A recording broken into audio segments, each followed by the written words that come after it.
మేము 2 years back డిసెంబర్లో bike అనేది కొనడానికనేసి వచ్చామండి. బైక్ కొనడానికి వచ్చి మేము డ్యూక్ 250cc తీసుకొని మొత్తం అమౌంట్ మొత్తం తీసుకొచ్చి 2,86,000 ఎవరైతే మేనేజర్ ఉన్నారో ఈ కేటీఎం షోరూమ్ వాళ్ళకి తీసుకొచ్చి ఇవ్వడం అనేది జరిగింది. ఇచ్చేసి మేము బండి అనేది మేము తీసుకున్నామండి.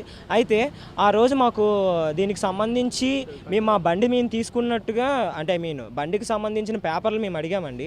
అడిగితే అన్నారు, సార్ ఈరోజు ఈవినింగ్ అయిపోయింది, ఇప్పుడు ఇవ్వడం కుదరదు, మీరు వన్ డే ఆగి వచ్చారని అంటే మేము మొత్తం పేపర్స్ అన్నీ మేము మీ పేరు మీద రిజిస్టర్ చేసి మీకు అనేది పేపర్స్ అనేది ఇవ్వడం జరుగుతుందని చెప్పేసి అన్నారండి.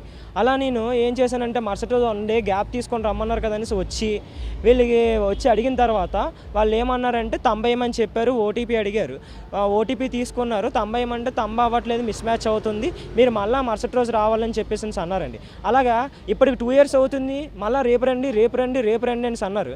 అలాగా మొన్న రీసెంట్గా రికవరీ ఏజెంట్స్ మా ఇంటికి వచ్చినంత వరకు తెలీదు మా పేరు మీద ఫైనాన్స్ ఓడి ఉందని చెప్పేసి. మేమైతే ఆన్ రోడ్ మొత్తం అమౌంట్ మేము క్లియర్ చేస్తామండి, కానీ మాకే తెలియకుండా మా పేరు మీద ఫైనాన్స్ అనేది వాడడం జరిగింది.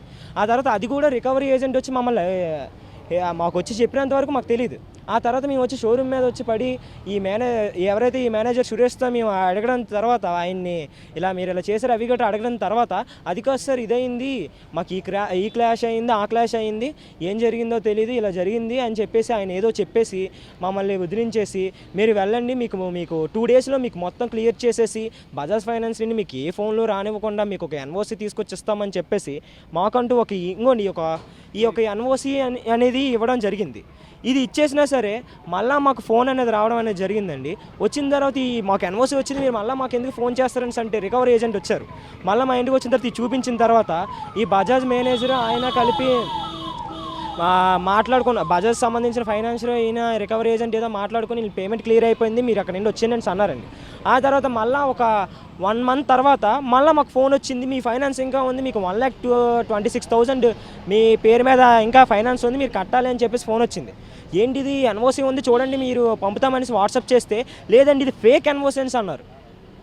ఒక బజాజ్ ఫైనాన్స్ అతను రికవరీ ఏజెంట్ వచ్చి ఇది చూసి మీరు పేడ్ అండి అని చెప్పేసి వెళ్ళిపోయిన తర్వాత మళ్ళీ మేము ఇది అప్డేట్ కోసం ఇస్తే ఇది ఫేక్ అని చెప్పారండి మాకు.